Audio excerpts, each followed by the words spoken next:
Hola, ¿qué tal? Mi nombre es Maximiliano Miranda García del grupo 7B2. Esta es la práctica 4, salida digital y retardo de tiempo. Continuamos. Bueno, introducción.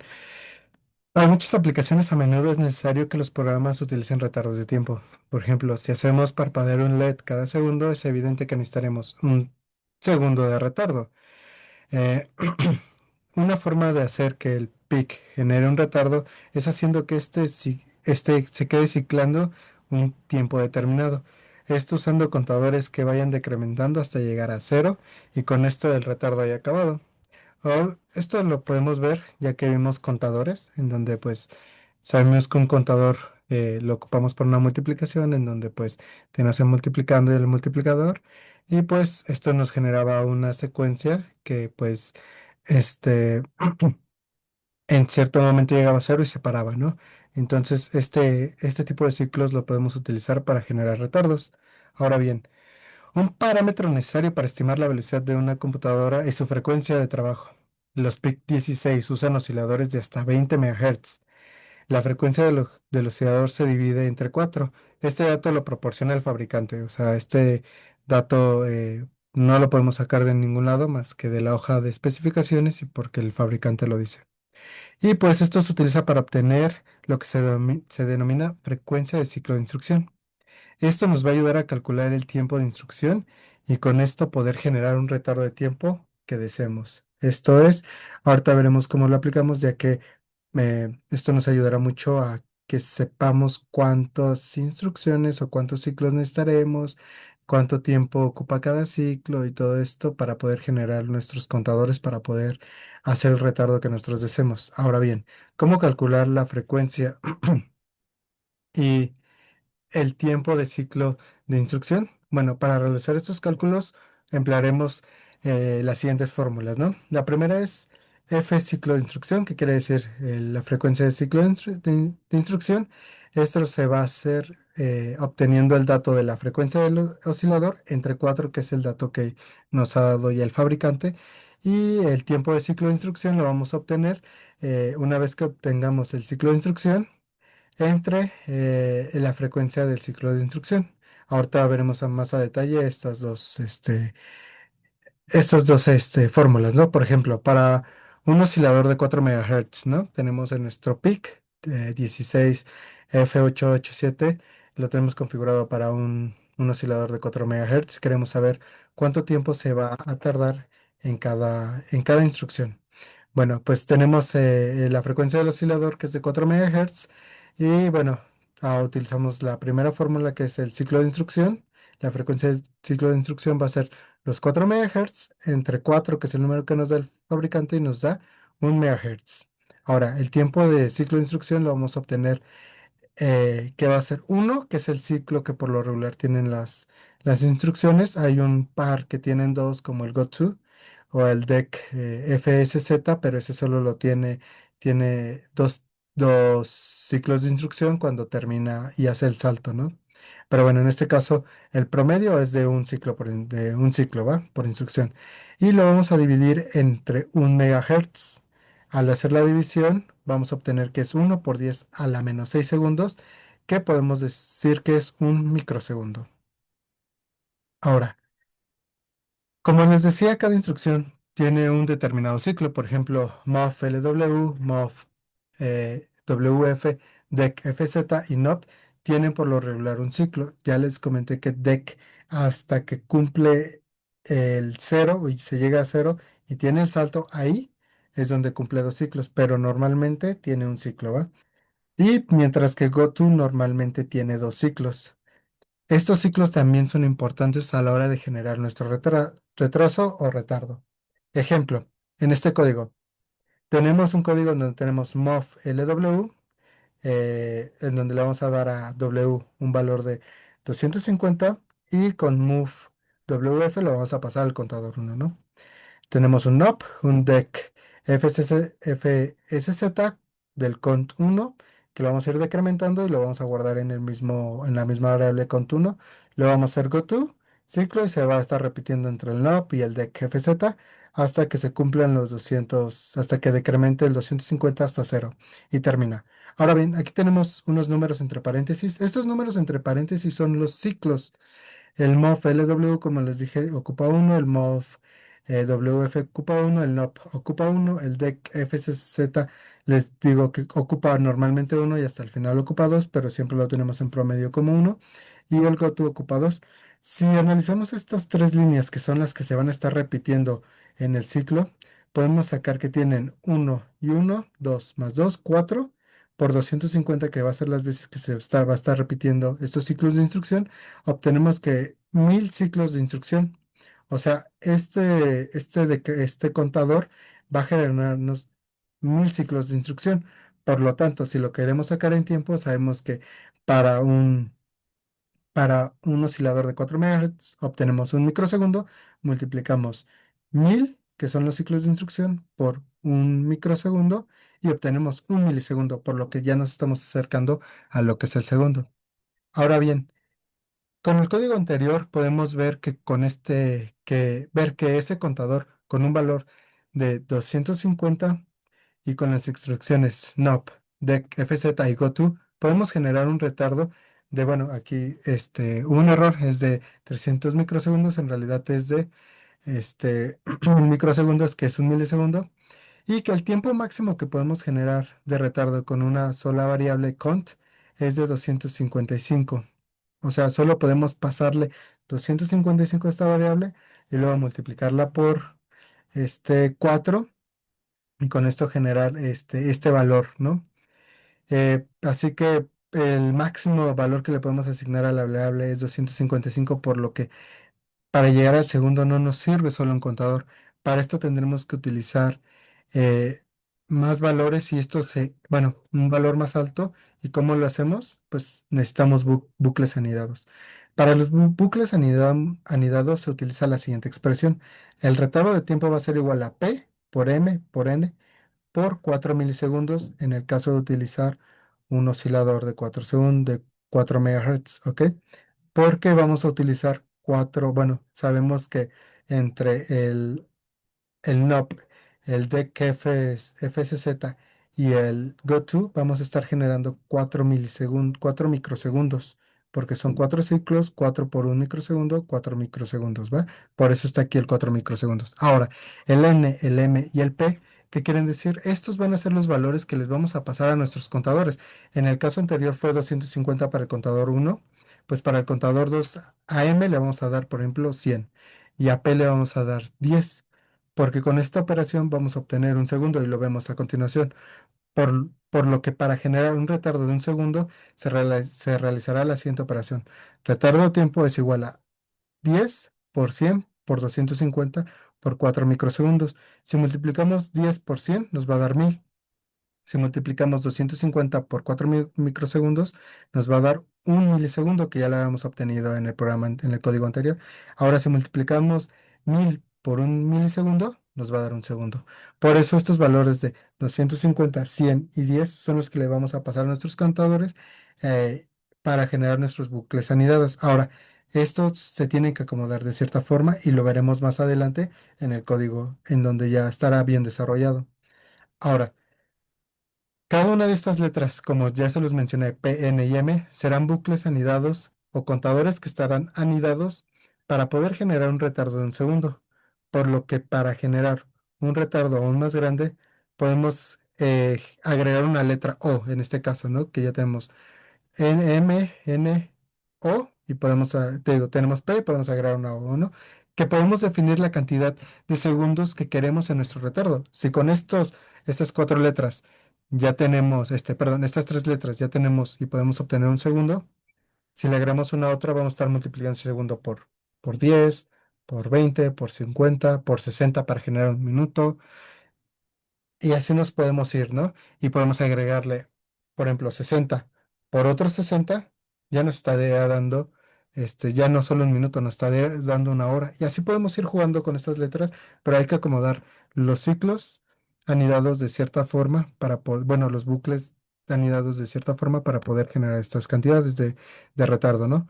Por lo que la rutina para poder generarla para generar nuestro retardo quedaría de la siguiente forma.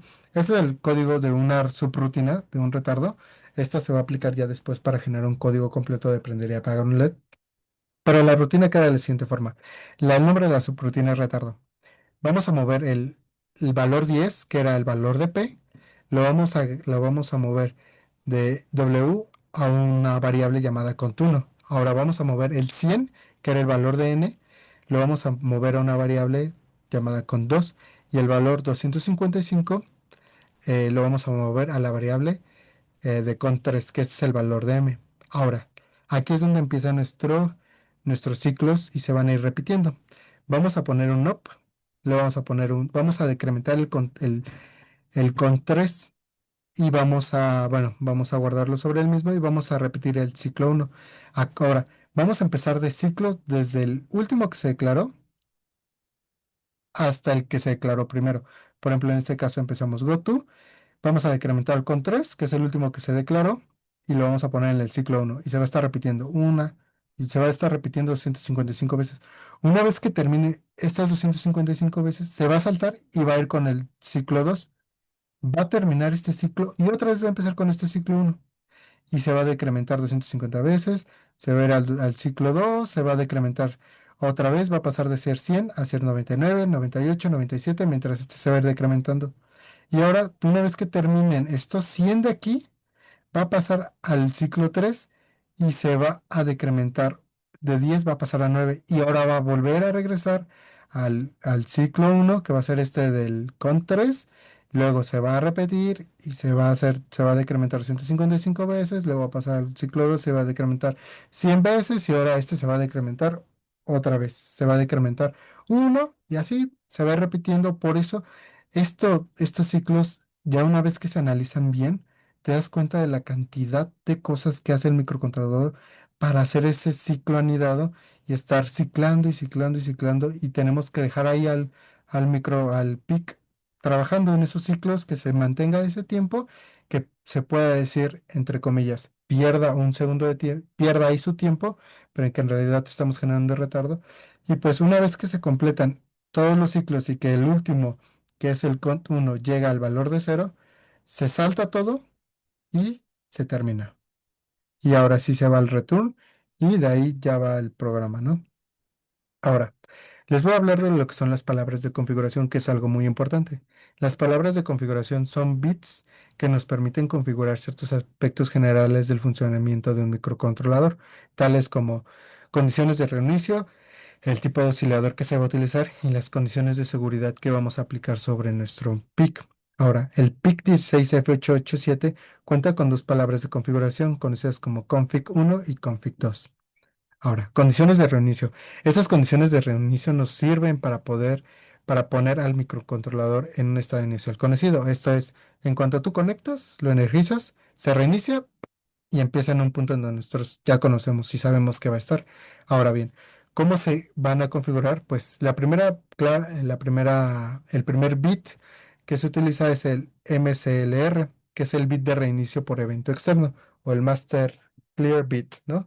Este lo vamos a ocupar siempre, se utiliza con un push button en el que apretamos el push y reiniciamos. Y esto lo vamos a aplicar también para nuestra práctica más adelante. También está el POR, que es el reinicio al alimentar el microcontrolador, o Power on Reset Bit. Esto quiere decir que al momento de nosotros, como les comenté, alimentar el microcontrolador, se va a reiniciar y va a iniciar en un punto en donde nosotros conocemos, o el punto de inicio del código. También está el BOR, que es el reinicio por bajo voltaje, o el Brownout Reset, que este es en cuanto él detecta un voltaje abajo de 2 volts, se va a reiniciar para ver si lo que estaba causando el bajo voltaje era ya sea el microcontrolador o otra fuente, y el reinicio va a ser a ver si otra vez el voltaje vuelve a estar en los 5 volts, ¿no? Que es en lo que trabaja nuestro microcontrolador. Está el PWRT, que es el temporizador al energizar, que es el Power Up Timer, que es en el momento en el que tal vez no lo alimentamos como tal, sino es un temporizador que cuenta tal tiempo y se reinicia, ¿no? Entonces, esto puede ser que tal vez tengamos trabajando nuestro peak durante ciertas horas y que en cierta hora digamos, ¿sabes qué? En 6 horas reiníciate. Pasa el procesamiento en 6 horas se reinicia, ¿no? Para esto sirve el Power Up Timer. Y tenemos el WDT, que es el reinicio por reloj de vigilancia o el más conocido como Watchdog Timer o perro guardián, ¿no? Este sirve que cuando nuestro, por ejemplo, nuestro microcontrolador se queda en un ciclo en el que no se está cumpliendo ninguna condición y solamente está ahí ciclando, ciclando en un bucle infinito en el que pues no hace nada, en cierto nosotros lo podemos activar para que en cierto tiempo el Watchdog Timer diga, ¿sabes qué? Ya se quedó mucho tiempo aquí el microcontrolador, vamos a reiniciarlo, ¿no? Y lo reinicia y vuelve a trabajar normal. Ahora, vamos con los de tipo de oscilador. El PIC puede utilizar un oscilador tanto externo como interno, ¿no? Podemos utilizar uno u otro, o en cierto caso con una instrucción podemos utilizar uno y otro, ¿va? Bueno, en este gráfico podemos ver las dos salidas que tenemos, que es la OSC2 y la OSC1. Y bueno, estas están conectadas al CPU y bueno, genera una señal de pulso, ¿cómo se llama? Sí, una señal de pulso. Y pues aquí podemos ver las diferentes eh, frecuencias a las que trabaja el oscilador interno. Recordemos que el oscilador externo lo podemos poner hasta de 20 MHz y se van a conectar en estas dos terminales, pero el oscilador interno va a trabajar en estas frecuencias, que es desde 31 kHz hasta 8 MHz. Por, de una forma predeterminada, el oscilador interno va a estar trabajando siempre en 4 MHz. Nosotros lo podemos modificar con estos tres bits, que es el IRCF2, IRCF1 y el IRCF0, ¿va? Y que están en el registro OSCOM. Entonces, este diagrama es para mostrar a qué frecuencias trabaja el oscilador interno y cómo es que está conectado y se conecta el oscilador externo, ¿va? Ahora, siguiente. Para el tipo de oscilador interno, el oscilador interno puede configurarse se puede configurar mediante las siguientes opciones. Con el INTOSC-C, que es el oscilador interno, la salida de reloj de la terminal OSC2 eh, se usa como una salida de reloj, mientras que la terminal OSC1 trabaja como un pin de entrada y salida, como un RDS2, un RB2, un RA1, etcétera, ¿no? El INTOSC IO, perdón, que eso es para el oscilador interno y, bueno, aquí es que las terminales OSC1 y OSC2 ambas trabajan como terminales de entrada y salida. Como ya lo mencioné, trabajan como una RA1, una RB2, una R2, etcétera, ¿no? Está el ISO, que es el bit asociado a la selección de frecuencia interna mínima o más baja, que va a ser en este caso los 31 kHz, ¿va? Ahora, de tipo oscilador externo, pues en caso de utilizar un oscilador externo, se termina conectando a las terminales o pines OSC1 y OSC2 y se configura mediante las siguientes opciones. Bueno, primero voy a explicarles. Aquí está el diagrama que antes habíamos visto, donde estaba la OSC1 y la OSC2. De esta forma, bueno, aquí está el cristal de cuarzo. Aquí tenemos dos capacitores cerámicos que van desde 20 hasta 30 picofaradios y igual de 20 a 30 picofaradios, ¿no? Y se conectan a tierra. Y así es como va a funcionar en la descarga y descarga de estos capacitores. Va a generar los pulsos de reloj con los que va a estar trabajando nuestro microcontrolador, ¿va? Ahora, el primer bit es el XTRC, que es el oscilador interno con circuito RC. Se le va a indicar al PIC que va a trabajar con un oscilador externo y se le va a conectar el cuarzo, el cristal de cuarzo con los dos capacitores. Se le puede configurar la HS, que es el oscilador externo de alta velocidad a high speed. Ahorita les enseño la tabla que está acá abajo. Luego está también el bit de XT, que es el oscilador externo con velocidad media. El LP, que es oscilador externo de bajo consumo de energía, que es el low power. Y el FSMN, que es el bit de monitoreo de oscilador externo, que es el Phase Clock Monitor. Enable, bueno, en este caso, si el oscilador es externo por alguna razón falla, lo que hace es conmutar al interno.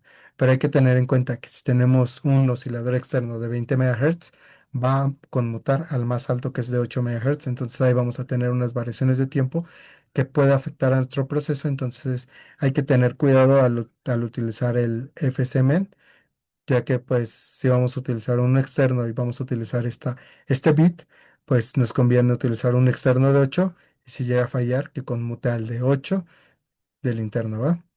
Ahora, aquí están los modos. El modo LP, que es de 32 kHz a 200 kHz.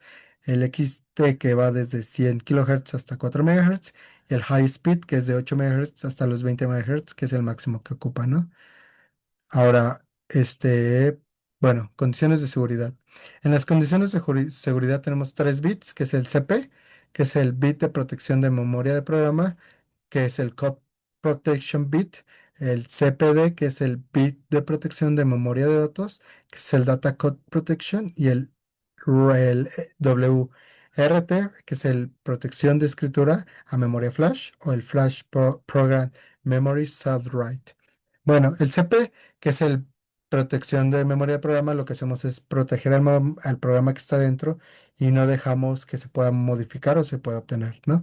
El CPD, que es el Protection Memory Datos, que es la protección de memoria de datos. Con esto no dejamos, protegemos lo que está en la memoria del PIC y no dejamos que esta pueda ser modificada o igual obtenida. Y el WRT, que es la protección de escritura de memoria flash. Con esto totalmente bloqueamos al PIC y ya no se puede ni borrar lo que tiene dentro, ni ver, ni nada. O sea, el PIC se queda con el programa que se configuró, con el programa que se le metió, que se le guardó, se le escribió, con eso se queda. Y esto es más para, por ejemplo, estas condiciones de seguridad se ocupan mucho para cuando se vende un producto y no queremos que se saque o se modifique la información o el funcionamiento del producto, pues se utilizan estas para que el PIC no sea, o el microcontrolador no sea modificado ni el programa ni el PIC, ¿va? Ahora, vamos a pasarlo a lo que es el cálculo de resistencia. La finalidad de esta práctica es este, poder encender y apagar un LED con un retardo de tiempo de un segundo. Ahora, para prender un LED, lo que necesitamos saber es qué tanta tensión va a necesitar y qué resistencia se va a utilizar para que este LED no se vaya a quemar. Bueno, para esto se utiliza la ley de tensiones de Kirchhoff, en donde sabemos que, bueno, en este caso yo la simplifiqué, en donde sabemos que la suma de todas las tensiones nos va a dar igual a cero. Aquí yo despejé ya de una vez lo que es la tensión de la fuente y la igualé a lo que es el voltaje de la resistencia más el voltaje del LED. Esta igualdad se tiene que cumplir por la ley de tensiones de Kirchhoff, ¿va? Ahora, sabemos que el voltaje es igual a resistencia por corriente. Y por lo tanto, si sustituimos esto que acabamos de aplicar, este voltaje en el voltaje de la resistencia, sabemos que el voltaje de la entrada o de la fuente es igual a la corriente por el valor de la resistencia más el voltaje del LED. Sabemos que en un circuito en serie, la corriente va a ser la misma en cada elemento, ¿va? Aquí puse una tabla de la tensión umbral de cada color de LED y para este caso, para este ejemplo, vamos a utilizar un LED rojo, ¿va? Ahora, despejando R, obtenemos que R es igual al voltaje de la fuente menos el voltaje de LED entre la corriente. Ahora, sabemos que para un LED rojo su tensión es de 1,9 volts. La tensión de la fuente es la salida del PIC y sabemos que es un máximo de 5 volts. Ahora, la corriente máxima que da el PIC 16 es de 10 miliamperes, por lo que sustituyendo estos valores tenemos que igual tenemos la fórmula que ya tenemos arriba, sustituimos valores, 5 volts menos 1,9 volts, entre la corriente máxima que es de 10 por 10 a la menos 3 amperes, y nos da que es 310 ohms, ¿no? Pero a un valor comercial lo vamos a redondear a 330 ohms, ¿no? Y pues esto nos puede servir tanto para LED rojo, amarillo, y ya si queremos un LED verde, un naranja, un naranja, pues tendremos que bajar un poquito más la resistencia porque este valor va a hacer que vaya bajando y pues podemos utilizar hasta una de 220, ¿no? Que es para ya cuando se utiliza blanco y azul ya por experiencia aprendes a que el mínimo es de 220 y el máximo de resistencia es de 470, ¿no? Ahora, el diagrama eléctrico. Aquí tenemos el diagrama eléctrico de lo que va a ser el circuito que vamos a simular y a montar más adelante. Aquí tenemos el Master Clear, en donde va a estar conectado a VCC a una resistencia de 10 kilo ohms, o puede ser hasta 1 kilo ohm, no hay problema, puede ser 10, de 1 a 10 kilo ohms, un push button normalmente abierto que vamos a presionar y va a causar el reset del master clear, ¿no? Tenemos que VCC se conecta al pin 11 que es VDD y GND se conecta al pin 12 que es VSS, ¿no? Tenemos la salida RB2, en este caso que es la del pin 35. Tenemos nuestro LED conectado a nuestra resistencia de 330 y a GND, ¿no? Esto es el PIC 16, la representación del PIC 16F887, que me faltó ponerle el Master Clear, pero bueno, ahí este es el Master Clear, ¿no? Que es como nos decía que es que en la palabra, en el bit que se mencionaba para la configuración de palabra, que era por un evento externo, pues este es el evento externo en donde normalmente están entrando 5 volts.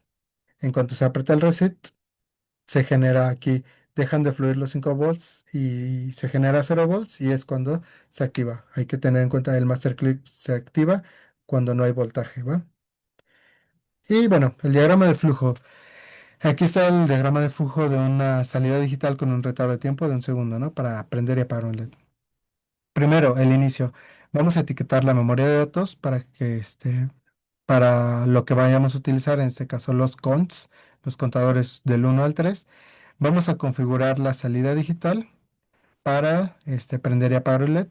Bueno, luego vamos a encender el LED, vamos a llamar a la subrutina de retardo de tiempo, luego se va a pasar el tiempo, el retardo que tenga que pasar, luego el LED se va a apagar y vamos a llamar a la subrutina de retardo de tiempo de 1 segundo otra vez. Se va a regresar a prender el LED, va a llamar a la subrutina, se va a apagar, va a llamar a la subrutina y esto va a estar en un bucle infinito, ¿no? La subrutina de retardo de 1 segundo se compone del cont.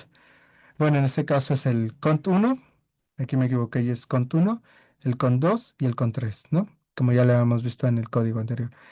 Y nuestro NOP, que es no hace nada, el con 3 se decrementa. Si no es cero, se repite, no hace nada. Y lo hace una, otra vez hasta que es cero. Una vez que es cero pasa al cont. Bueno, en este caso es el cont 2. Pasa aquí, se repite el con 3. Se cumple una, 2, 3. Se cumple las 100 veces. Y se pasa al con 3 y vuelve a hacer el ciclo. Se decrementa 250 veces, este se decrementa uno, pasa de 100 a 99, pasa, una vez que llega a cero, ahora sí va hasta el cont uno en este caso, aquí me equivoqué, es el cont uno y se repite una y otra vez se repite 250 veces, se repite 100 veces, se decrementa 9 y así va a pasar una y otra que se decremente otra vez hasta llegar hasta el uno, en donde este llega a uno, se decrementa otra vez, pasa 250 veces, pasa 100 veces y ahora pasa uno más y se acaba, ¿no? Y ya pasa todo esto que les acabo de decir es este cuadro de aquí y se apaga, ¿no? Otra vez vuelve a pasar lo que les acabo de decir y se prende, ¿no? Y aquí es como se va generando, el pic pierde 1 segundo de tiempo para prender y apagar un LED, ¿no? Ahora sí. Salida digital y retardo de tiempo, ¿va? En el recuadro rosa tenemos lo que es el código principal y en el recuadro azul tenemos lo que es nuestra subrutina, ¿va? Empezamos con nuestras bibliotecas. Aquí, bueno, pues F877. Siempre hay una confusión con el 877 y el 887, pero bueno, un pequeño error. Pero bueno, ya está corregido en el código en MPLAB. Bueno, empezamos con org, ya sabemos para qué funciona org, para qué funcionan los EQs, para poder etiquetar nuestros contadores del 1 al 3. Tenemos nuestro, primero lo que hacemos con el bit clear file del status RP1 y el bit set file del status del RP0 es para pasar del banco 0 al banco 1 y poder acceder al trisb. Bueno, con el bit clear file del 3B2 lo que hacemos es que le decimos al microcontrolador que vamos a utilizar como salida el RB2, ¿no? Luego con el bit clear file status RP0 lo que hacemos es regresar al banco cero para poder utilizar el port B y poder estar mandando un voltaje 5 y cero para poder estar apagando y prendiendo nuestro LED, ¿no? Ya vamos a nuestra subrutina, que en este caso yo le puse contador. Y lo que hacemos en la subrutina es lo que ya les había comentado antes, que es mover, por darle a W un valor de 10 lo movemos a cont 1, luego le damos un valor 100 a W, lo pasamos a cont 2, le damos un valor de 250 a W, lo pasamos a cont 3, y pues aquí empiezan nuestros ciclos de decremento de nuestros contadores. Entonces va a cumplir los 250, va a pasar al ciclo 2 que es de 100, va a bajar a 90 y así se va a repetir hasta que llegue a cero, y de ahí va a pasar al ciclo 3. Se van a cumplir los 250 veces, las 100 veces, luego va a ir al este se va a decrementar hasta que llegue del 10 hasta el cero y se acaba. Y de aquí otra vez vamos a hacer el bit clear file port B, que es lo que vamos a dejar de enviar 5 volts y pasar a enviar 0 volts, ¿no? Llamamos a contador, volvemos a hacer toda esta rutina que les digo, o sea, una vez que la analizas bien o sea, imagínense leer esto y hacer esto de estas veces es increíble, ¿no? Pero para el microcontrolador es nada, se tarda un segundo, porque ya vimos que cada instrucción es un microsegundo, ¿va? Y bueno, luego va al goto loop y se la pasa aquí, ¿no? Se la pasa una y otra vez, ¿va? Y pues nunca va a decrementar, bueno, nunca se va a salir del loop porque no tenemos algo que salte esta línea, ¿no? Ahora vamos a pasarnos a lo que es el MPLAB, que ya lo tengo aquí abierto. Y bueno, aquí ya tenemos generado nuestro código. Este lo compilamos. Bueno, en este caso, lo que yo hice, estas 4 líneas de aquí son nuevas, son las configuraciones o las letras de configuración. Para esto nos vamos a Window, luego de aquí nos vamos a Target Memory Views, nos vamos a Configuration Bits y aquí está lo que mencionábamos, ¿no? El FOSC, el WDT, que es el Watchdog Timer Enable Bit, el PWRT, el Master Clear, el CP, CPD, el Boden, el IESO, el FCMN, el Low Voltage Program, el BOR 4 y el, el WRT. Todas estas palabras ya son tanto las palabras donde hablamos del tipo de oscilador, donde hablamos del reinicio y donde hablamos de la protección, ¿no? ¿Va? En este caso yo lo configuré. Estas tú las configuras como quieres. Tienes aquí las opciones a encender, apagar. En algunas otras, por ejemplo, en este tú defines si es a 2.1 volts o a 4 volts. Aquí tenemos en el Watchdog, perdón, en el Memory, el Flash Program Memory Cell Write Enable. Pues aquí tenemos varias opciones. En este caso va a ser off. Y bueno, una vez que tú configuras desde aquí los bits de configuración en lo que tú quieras para proteger o para el reinicio o para el oscilador, tú le vas a dar a este botón que es generar source code to output y te va a generar estas 2 líneas, que son estas perdón, 5 líneas que tenemos aquí, que son las que yo copié y pegué, se pegan después de las bibliotecas y pues aquí vemos que las pegamos y ya queda configurado. En caso de no tener esta herramienta, pues lo tenemos que hacer a mano, ¿no?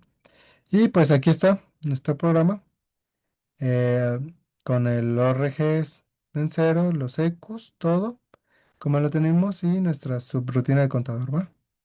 Vamos a debuguearlo y bueno, en este caso ya tengo configurado lo que es el IO pins y esto se hace igual desde Windows con Target Memory View, digo, perdón, desde Simulator, el EOP.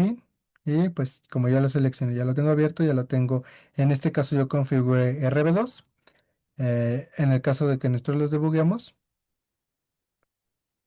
Y aquí vamos a darle en Update. Y vemos que se apaga y se prende.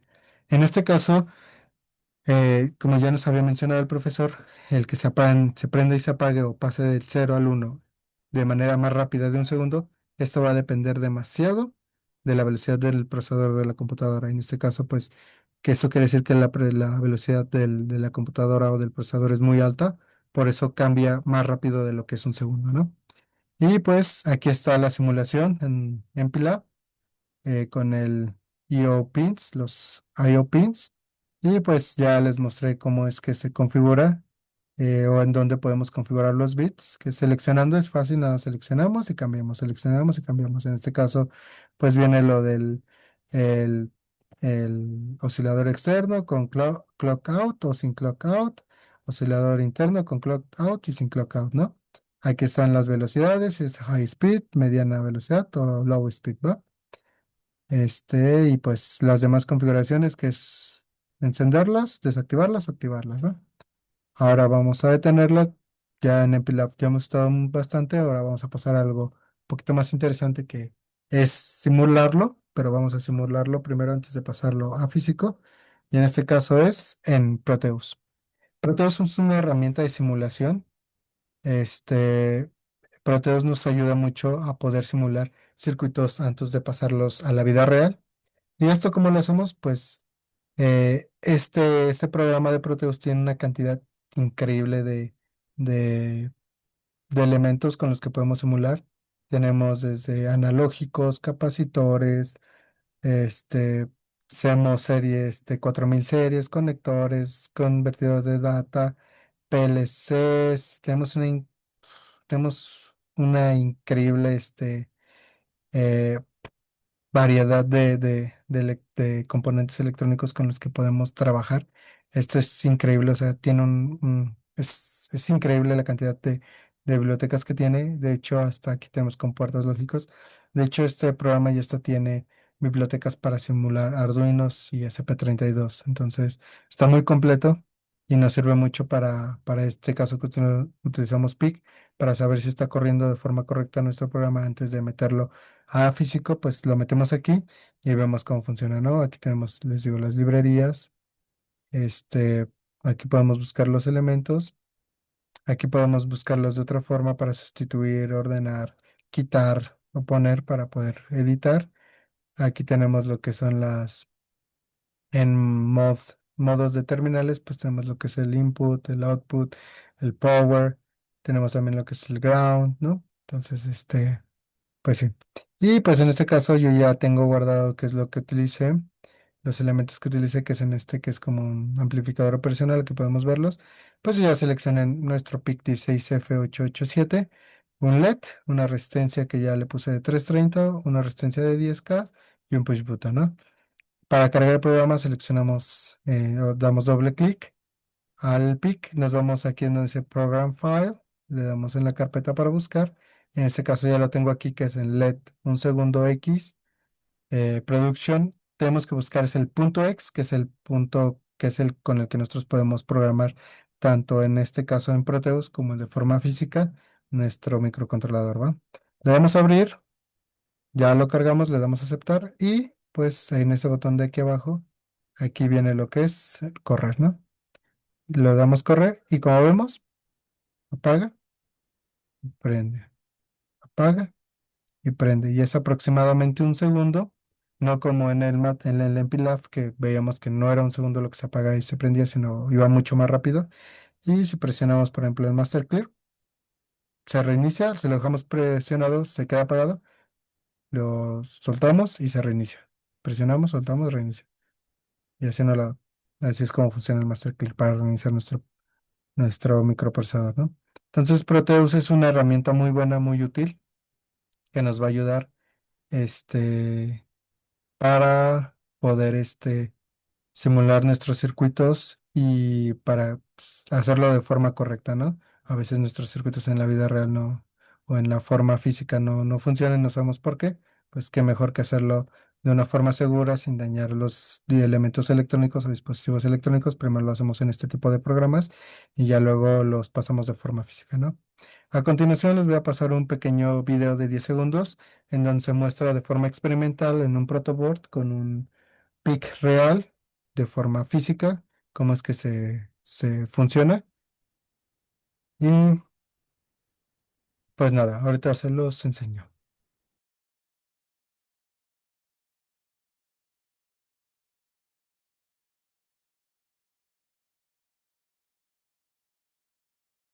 Y bueno, esto es todo de mi parte. Espero hayan entendido todo. Eh, Les agradezco mucho su atención y pues espero que estén muy bien. Hasta luego.